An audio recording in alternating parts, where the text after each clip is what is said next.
Hello, welcome back to the Perfectly Imperfect podcast. I'm your host, Jenny Minnie, and thank you so much for tuning into this episode today.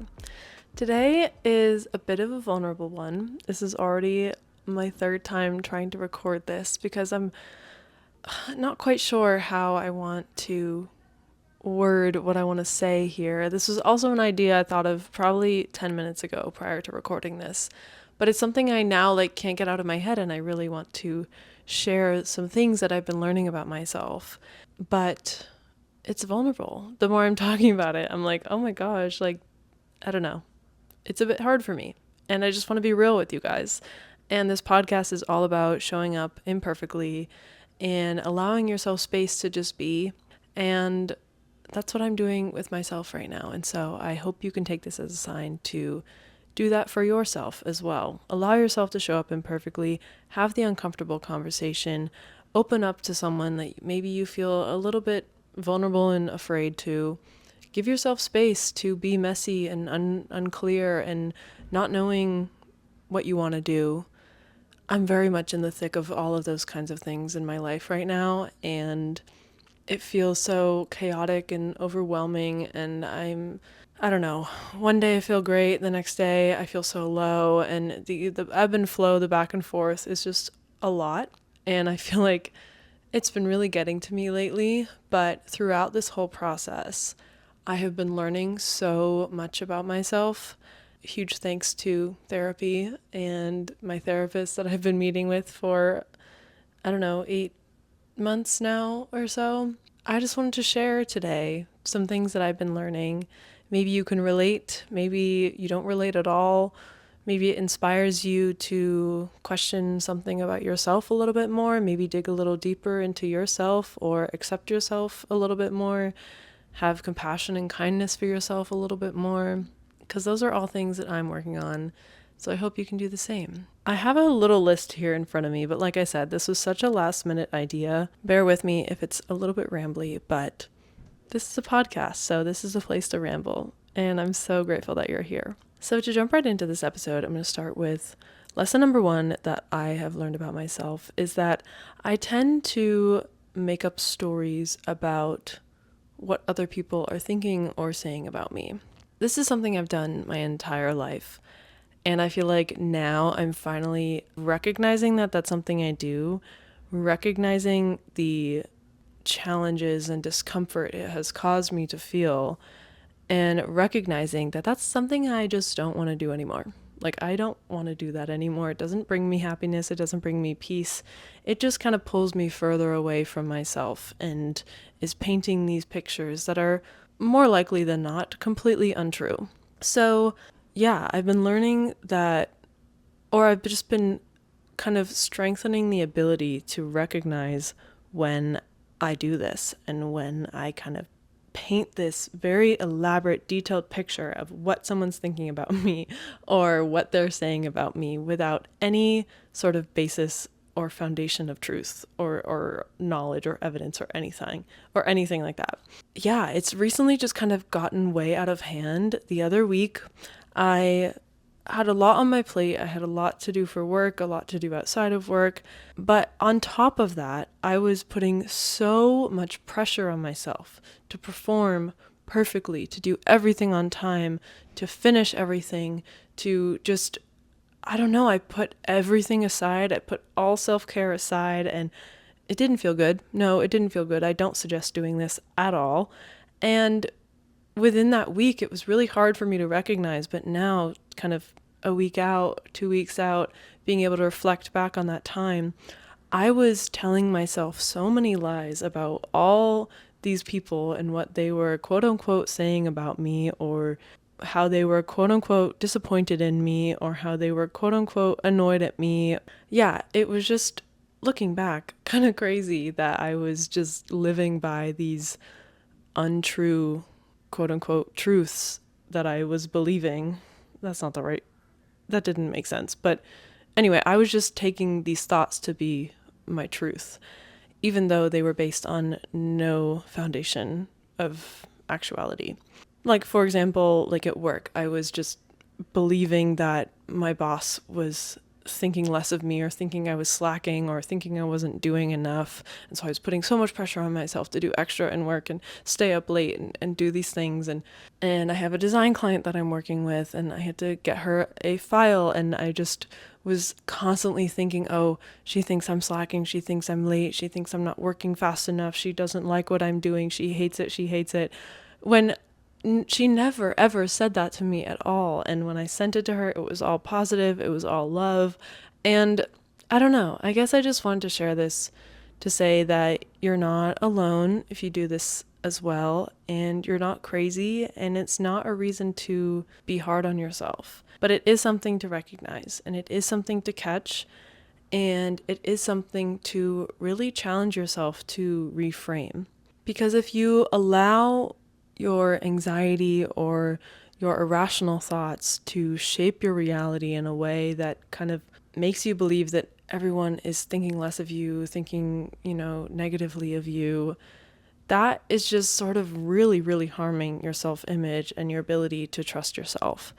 And that's something I'm really realizing now, and kind of understanding that this thought process and my perpetual need to please people and my worrying about what people think of me, that's all because I have just been listening to these anxious thoughts, listening to these compulsive thoughts, and taking them as my truth and not really questioning them at all.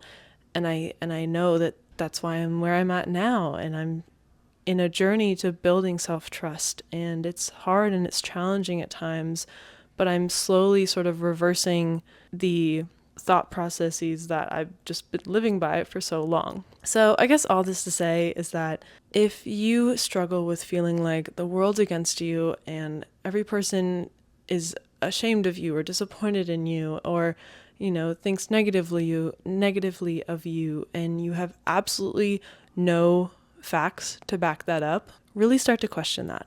What I've been doing that's been helping me is trying to tune into myself a little bit more, which I didn't do the other week, but now reflecting back, I was way overworked. I was so tired.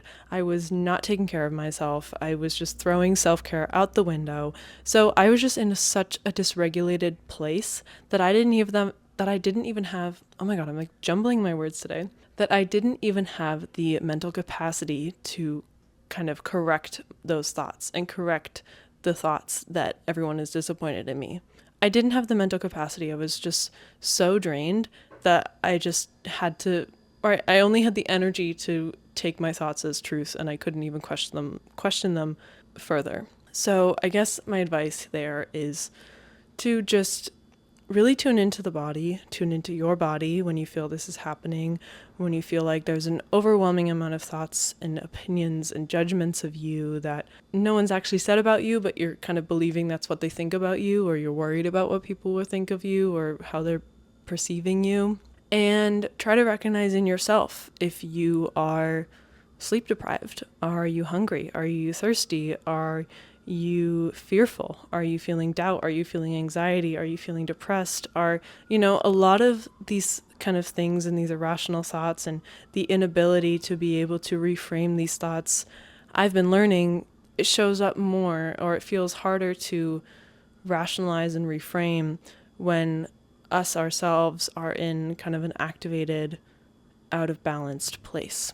That's been something I've been really focusing on, and that kind of leads right into another lesson that I have learned about myself, is that I tend to try to make big life decisions in these moments of activation and dysregulation and imbalance, which just is a recipe for disaster. Again, don't recommend it at all, but it seems to be something that I've built the habit of doing, and I seem to think that late at night when I'm overthinking everything and I'm sleep deprived, that's the time to buy new things for my apartment, or look at new apartments online, or I don't even know, think of messaging, someone I've been meaning to message, or have super deep chats with my boyfriend about life and its purpose and its meaning. And he's just like, Jenny, what the hell? It's literally 11 p.m. Just go to bed. It's okay. It's okay.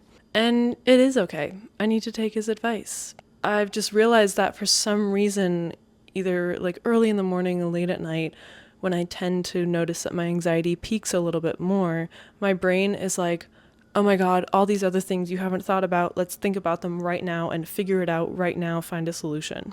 And so I feel like for a lot of my life, all of my life up until now, I have taken that to be truth. I've taken that to be my truth, and I have acted upon that, and I've stayed up so late some nights trying to finish a project, trying to find a solution. So yeah, I guess that's something I've learned about myself, is that when I'm feeling more activated and a little bit more anxious, my brain tends to want to find the solutions, find conclusions, and, find a way to get rid of this activated feeling and anxiety feeling. But I'm here to say that finding and acting upon it and finding solutions isn't actually the cure, and that trying to, talk through these things late at night and make these big decisions when you're in an irrational sort of state of mind, it is just a recipe for disaster.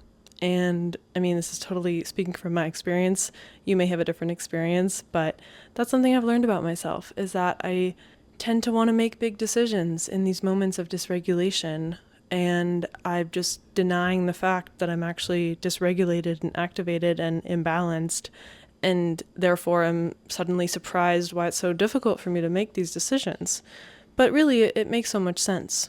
I am just needing sleep. I'm just needing water. I'm just needing rest. Maybe I'm hungry and I'm just needing food. And that's it. It's not my inability to make decisions. It's not my inability to be efficient. It's not my inability to get things done. It's just I'm needing other things in that moment, and I'm not recognizing it. So that's something I've learned about myself, and I'm actively working on trying to reframe that and recognize that in myself, and most importantly, have kindness and compassion with myself in those moments and not judge myself when maybe I try to make a big decision, in the future. Next thing I've learned about myself is that I've had this very sort of warped perception of self-acceptance. For my whole life, honestly, I feel like I have struggled to accept myself, and still am working on accepting myself and being okay with the person I am and the way that I look and the body that I have.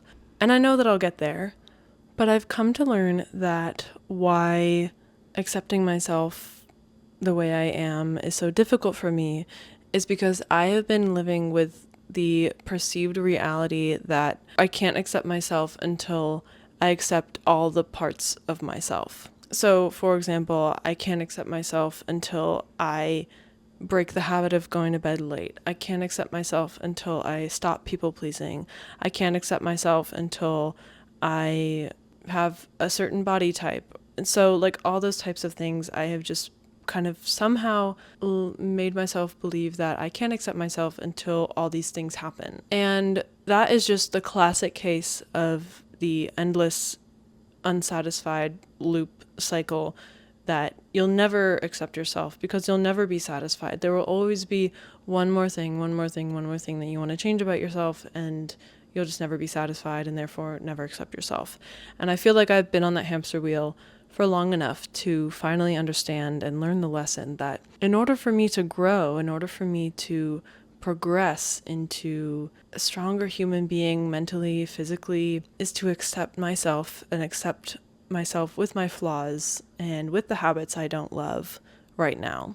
I don't know why that's been so difficult for me to wrap my head around, and I definitely still have some doubts sometimes, but I've really come to learn that true growth comes from accepting where you are right now and allowing yourself to sort of flourish and grow from there. I always used to think that self-acceptance was sort of like I'm accepting myself where I'm at right now, and that means I'm not trying to grow and I'm not changing anymore because I accept myself. But that is not the point of self-acceptance, I've come to learn. I forget the quote, but I heard a really good quote that, let me look this up.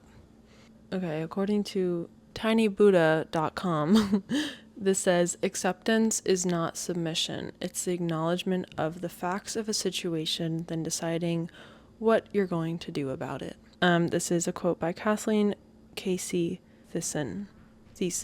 Anyway, the first part is the part that really resonated with me. Acceptance is not submission.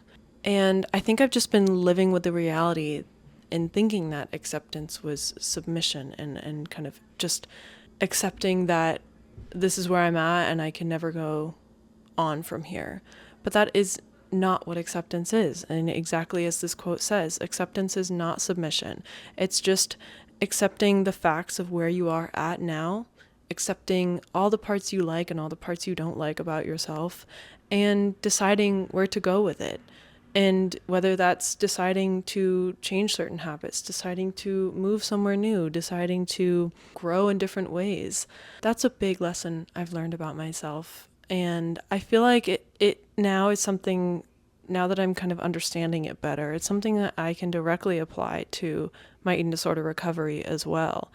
You have to accept that you have an eating disorder.